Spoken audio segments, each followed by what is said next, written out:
Hello, glad you can join us. Here's what we have for you this Tuesday. The growing travel turbulence under a looming strike deadline.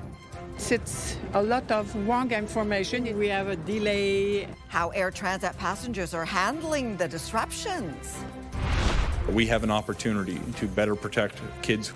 Reforms to the criminal code bill meant to help victims of crime. We export about 50% of our potash to the U.S. Plus, the fertilizer industry reacts to a major tariff threat.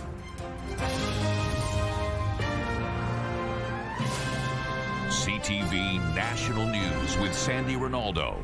An anxious day of uncertainty and tension. Will Air Transat pilots go on strike at 3 a.m. Wednesday morning? Will there be an 11th hour reprieve? The airline isn't taking any chances and is winding down operations during a very busy travel season. CTV senior correspondent Heather Wright is on this story again for us today. All right, Heather, what are the chances of a last-minute deal at the bargaining table? Well, Sandy, both sides say they remain hopeful they can reach a deal, but we are getting ever closer to that 3 a.m. strike deadline. Air Transat check-in counters quiet today as the clock ticks down to a possible pilot strike. The current negotiations have been described as intensive as the union and airline try to avert the first pilot strike in the company's history. Air Transat says it has improved its most recent offer to the union and is encouraging them to accept it. As an example, for a senior captain, top scale, year 5, we're looking at over $100,000 pay increase on a yearly basis. So this is a significant, very generous offer that we've made. Air Transat's 750 pilots are represented by the Airlines Pilot Association, the union that negotiated last fall's deal for Air Canada pilots, which included a 42% pay bump. Experts say ALPA is using that same playbook here. They're trying to replicate roughly the same deal as they can that Air Canada pilots achieved again last year, going up to the last minute, but they averted a strike in that case. In a statement, ALPA says both sides remain at the bargaining table. We owe it to our passengers and pilots to reach a deal. We are committed to negotiating a fair and modern contract that will bring stability to our pilots and our airline. Air Transat has not turned an annual profit since 2018, and if the pilots do strike, some wonder how long the airline could survive. This is, in my opinion, an existential crisis for Transat. Transat may not survive if it goes on strike. This afternoon, Air Transat announced it would be canceling a second wave of flights, bringing the total today to 12, with another 6 flights already canceled for tomorrow. Sandy. All right, Heather, thank you. Now, CTV's Rahim Ladani is also at Toronto's Pearson International Airport talking to passengers about the impact of the labor dispute on their travel plans. Okay, Rahim, tell us what people have been telling you. Sandy, we've been watching as several frustrated travelers head to the Air Transat check-in counter behind me and essentially plead their case with the agents. Some just trying to get home, others hoping not to miss a special occasion. Panic is setting in for Victoria. She's the maid of honor for her cousin's wedding in Cancun, but doesn't know if she'll make it. I actually called Air Transat yesterday asking them to put me on the earlier flight in case this happens, and they refused. And here we are in the exact situation that I begged them not to put me in. It's a different situation for these sisters from Montreal, traveling together for the first time in 15 years. But their reunion also isn't going as planned. It's crazy. It's a lot of stress. They're among dozens of travelers who were in Punta Cana when Air Transat asked them to cut their trip 2 days short and fly home because of the potential strike. So they flew to Toronto on Monday, but missed their connecting flight home. On the plane, we have a delay, everything, and they were told many things that was not right. That our porter would wait for us to go to Montreal. After spending the night in a hotel, everyone on that flight are still trying to get back to Montreal. We have a group of 5. You have 2, it's going now to 3 o'clock. 2 other one going at 5:30, and this guy we don't know. Eric and his friends also haven't been told if or when they'll get any of their money back. No, we have received an email to refund the day we lost on Punta Cana. Air Transat has already begun canceling some flights for tomorrow, but with no agreement at the bargaining table, it remains to be seen if any planes will take off. Air Transat tells us they've been in direct communication with affected passengers, but as you just saw in the story, not everyone feels the communication has been efficient. The airline also says they remain at the bargaining table and are hoping to reach a deal today to minimize further disruption. Sandy. All right, CTV's Rahim Ladani. The shooting death of an unarmed Quebec teenager by police sparked outrage in the province, and now his family has filed a $2.2 million lawsuit alleging an officer acted too quickly when he fired his gun twice and killed the 15-year-old. CTV's Quebec Bureau Chief Geneviève Beauchemin is on this story today. Geneviève, what does the family hope will come out of this lawsuit? Yes, and Nuran Rezai's mother says she wants to make sure what happened to her son never happens again. Seconds on surveillance video claims Nuran Rezai's family are evidence of police wrongdoing. He didn't even give him 5 seconds to lie down. Fahima Rezai described her son Nuran as a kind, cheerful teenager taken too soon. And in a $2.2 million lawsuit, the family alleges he was the victim of racial profiling. The family's lawyer showed surveillance video, this one of Rezai and his friends. As we can see on the video, 4 minutes before the police officer actually came, we were talking about 6 teenagers that are on the street not doing anything on their phone. A second surveillance video shows the moment the police car arrives. A third, the teen's reaction. From the time the vehicle stopped to the moment the shots were fired, 10 seconds elapsed. And from the moment the officers shouted for the teens to get down, he says, 3 seconds elapsed. In this case, the police rushed, creating a high-tension situation that they will later invoke to justify feeling endangered.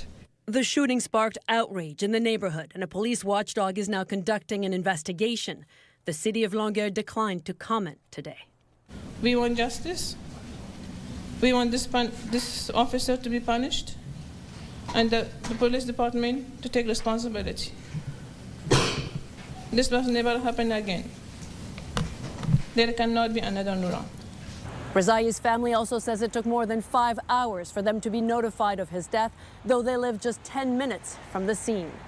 Sandy. CTV Geneviève Beauchemin. The FBI has released a new photograph of Canadian fugitive Ryan Wedding, the alleged drug kingpin and former Olympian. The photo may have been taken in Mexico this past summer. The 44-year-old is allegedly connected to multiple murders, and the FBI believes one of the most wanted men is in hiding under the protection of Mexico's Sinaloa cartel. Amendments were proposed today to fix gaps in Canada's criminal code, important legislation with reforms directed at keeping kids safe and protecting victims of gender-based violence, including femicide. CTV's Abigail Beeman outlines the changes to the Justice Bill and why it's significant. Abigail. Sandy, it's a wide-ranging 158-page bill that aims to both crack down on gender violence and protect children, especially online. That happened on Mother's Day 2003. A survivor of attempted intimate partner femicide, Nneka McGregor feels lucky she didn't end up a statistic. In 2024, 187 women in Canada were killed violently. I've spent the last 2+ decades advocating for a lot of the changes that have been proposed today.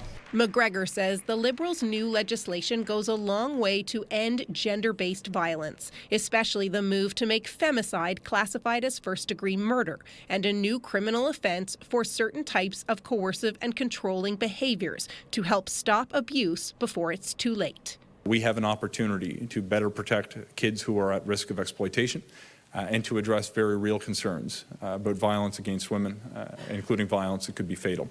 If passed, C-16 will restore a dozen mandatory minimum penalties previously found unconstitutional, but also give courts some discretion to order shorter sentences to address the problem of potential charter infringement.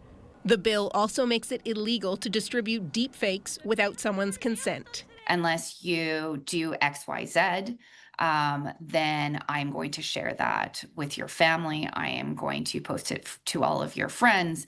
And, you know, children are rightfully terrified. This cybersecurity expert says the bill closes a critical loophole and legislation is long overdue. The delay in introducing this law has had a profound effect on kids. There is some overlap from the beleaguered Trudeau-era online harms bill, mainly the requirement for internet service providers to notify police about any child porn. But the Justice Minister says this is not a copy and paste. He hopes to have the support of all parties to pass this bill. It's not yet clear if he will. Sandy? Okay, Abigail, thank you. Canada pushed back against the new U.S. national security strategy today, a document that aims to, quote, restore American preeminence in the West. And Canada's Minister of National Defence, David McGuinty, addressed that today. CTV's Judy Trin takes a closer look at why some view this as a hostile document. Judy. Sandy, security experts say this is a not-so-veiled threat to stop Canada from pursuing interests that don't align with the Americans. 3 government ministers present to announce a nearly $3 million investment in military satellites. These are not just defense assets, they are nation-building assets. The satellites will be built and operated in Canada and used to surveil the Arctic and potential incursions from foreign threats. It will be operated here from Canada by Canadians, so it really is a sovereign capability. The technology will be used as part of NORAD, North American Air Defense, even as the Trump administration pulls back support of Western allies in its new national security strategy. The White House document calls for the U.S. to restore American preeminence in the Western Hemisphere and demands other nations make the U.S. its partner of choice while discouraging collaboration with others. We are 2 sovereign states. And what the United States of America chooses to do through its national security strategy is its choice. What we intend to do here with a new Canadian national security strategy is our choice. Why do I think it's dangerous? Canada's former ambassador to NATO says the strategy could be viewed as hostile, that it lumps Canada in with Latin America, positioning it as a vassal state existing only to further American interests. It's a kind of coercive economic nationalism throughout the region, focuses on buy American. We're going to push out competitors out of your markets because we're going to be the preeminent power in the region. The strategy also seeks to weaken China, but also calls for Europe to stand on its own 2 feet. The Kremlin says the U.S. strategy aligns with Russian policy. Sandy. All right, Judy, thank you. A major boost to Canada's tech industry, with Microsoft announcing an investment of $7.5 billion over the next 2 years. It's the latest in a series of worldwide AI investments by the company, including $17.5 billion in India. CTV's chief political correspondent Vashi Kapil has had a chance to speak to Microsoft's president and vice chair today. Okay, Vashi, seems like a big investment in Canada. What did Brad Smith have to say about it? Yeah, it's a big investment, and what you were just describing, artificial intelligence, entails a whole lot of data storage. The big concern right now, given the politics Judy just explained, is that what if the White House at one point says, hey, you know what, this is an American company, so we feel entitled to Canadians' data. Well, the president of Microsoft told me, regardless if the White House says that, the company plans to do everything in their power to fight back. Have a listen. We have said that, if the U.S. government seeks data from a Canadian customer, we will stand up to defend that. If there's a legal basis, and there typically is, we'll go to court. We do this when we need to, for American customers, for European customers, for Canadian customers if that need arises.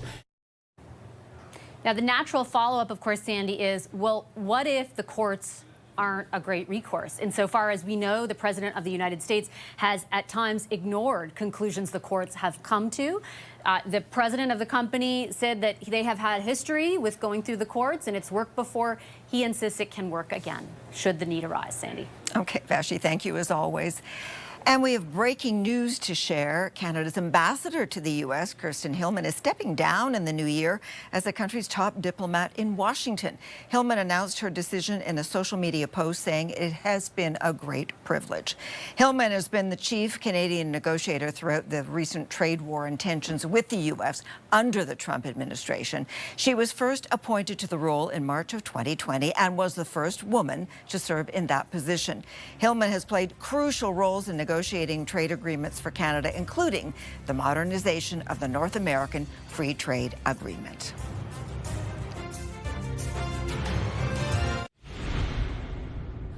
Canadians see the motion that's before us today for what it is. It's a cynical ploy to divide us. It's a cheap political stunt. All right, the federal Liberals are reacting to a Conservative motion introduced today that puts the governing party on the spot. Pierre Poilievre has forced the House to vote on a motion to support the Memorandum of Understanding for a pipeline from Alberta to BC. CTV's Rachel Aiello has been following this game of politics. All right, Rachel, explain to us what this is all about. Yeah, hey Sandy. 2 words, pipeline politics. This was the final attempt from the Conservatives to try to put pressure on Prime Minister Mark Carney, rounding out this session and the chatter about division within his caucus over this pipeline proposal and the MOU, wanting them to go clearly on the record.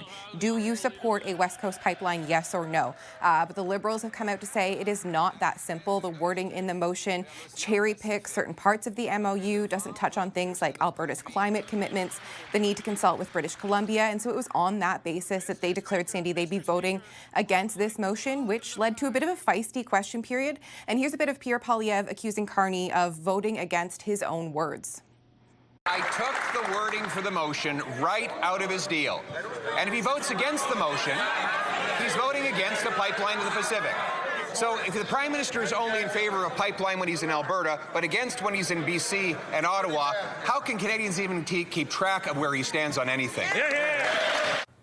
All right, well, Rachel, Pierre Poilievre offered to amend his own motion. So what effect did that have? Yeah, so essentially midway through the day, hearing the Liberals' concerns that there was omissions in the motion, Poilievre offered to amend his own motion to include some of that language. But key, Sandy, he left out any mention of Alberta committing to an industrial carbon pricing commitment, and it was on that basis that the Liberals said that they were not going to be supporting this, calling this entire parliamentary showdown just a bit of chaos for the Conservatives.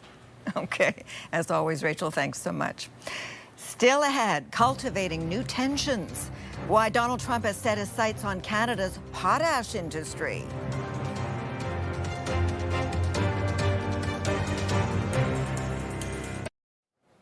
Donald Trump is threatening severe new tariffs on another Canadian industry, this time fertilizer. More than half of our exports go to the U.S. market, with Saskatchewan the world's leading potash producer. CTV's Allison Bamford is in Saskatoon with how the industry is responding. Allison. Sandy, the industry isn't sounding the alarm just yet, saying they'll continue to monitor the trade situation, but producers are making their case as to why Americans need Canadian potash. We'll end up putting very severe tariffs on that if we have to, because that's the way you want to bolster here, and we can do it here. President Donald Trump's threat to Canada's fertilizer industry made yesterday after announcing a $12 billion tariff relief fund for American farmers. Today, Saskatchewan's premier had this to say. You need to take the president very seriously, but maybe don't take him literally on everything that he says. Potash is a critical mineral that crops need to grow. The United States produces about 400,000 tons of its own potash annually and imports millions of tons more from Canada. The U.S. is this country's biggest buyer of fertilizer. I just don't think there's any way you could scale that capacity up tenfold in the matter of a few months, because seeding starts for them in February in the southern U.S. If Trump follows through with the threat, this agricultural and resource economics professor says Canada's potash industry would likely see production cuts and layoffs. Given that we export about 50% of our potash to the U.S., I think, like most things, it would be very difficult to pivot in a few months. Experts say implications on the U.S. could be even worse. Farmers would see the cost of production go up, and Americans could pay more at the grocery store. So it's hard to really see an upside for the U.S. or for Canada for that matter. Canadian producers say fertilizer supply can't be replaced quickly, and developing a new potash mine could take 10 to 15 years. Sandy? All right, Allison, thank you. And a remarkable coordinated rescue effort off the southern tip of Vancouver Island today after a Royal Canadian Navy member fell overboard from an inflatable boat. I see a heat source in the water. It's dark as well, near the flare. He just waved his hand up. He is alive. Nice. There's a boat and a helicopter picking him up as we speak. After more than 2 hours in the frigid water, vessels and aircraft from both Canada and the U.S. spotted a flare, as we heard, and rescued the man.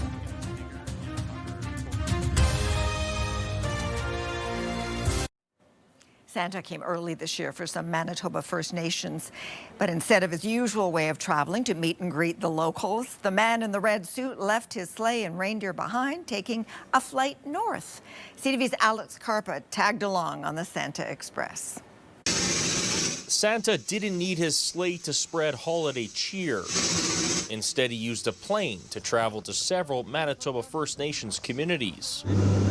I was able to hitch a ride on the Manitoba Kiwetinowe-Okamakinak Santa Express, making stops in 4 remote and northern communities, which saw kids of all ages excited to see Santa in the flesh. It's something different. It brings joy and brings laughter.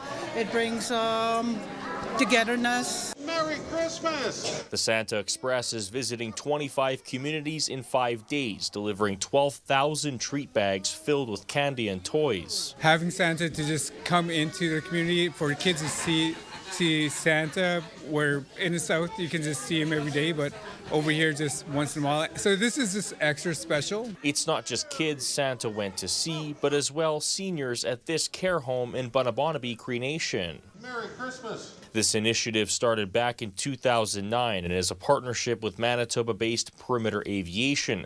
But this year's excursion is a little different than others. Santa's visits to communities here in northern Manitoba were especially meaningful this year as thousands were forced out of their homes due to raging wildfires. Hundreds of fires this past summer in northern Manitoba forced over 30,000 people to evacuate, leaving many out of their homes for months on end. Children are away from home, being absent from school, and I think this will do them good. Sethi says there's a ton of planning that goes into this yearly mission, but says it's all worth it, making sure every child can experience the Christmas magic, no matter where they live.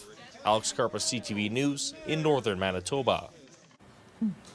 Thank you for sharing your time with us this Tuesday. By the way, you can now live stream CTV National News on Crave. I'm Sandy Ronaldo. Be well. We'll see you tomorrow, we hope. Bye for now.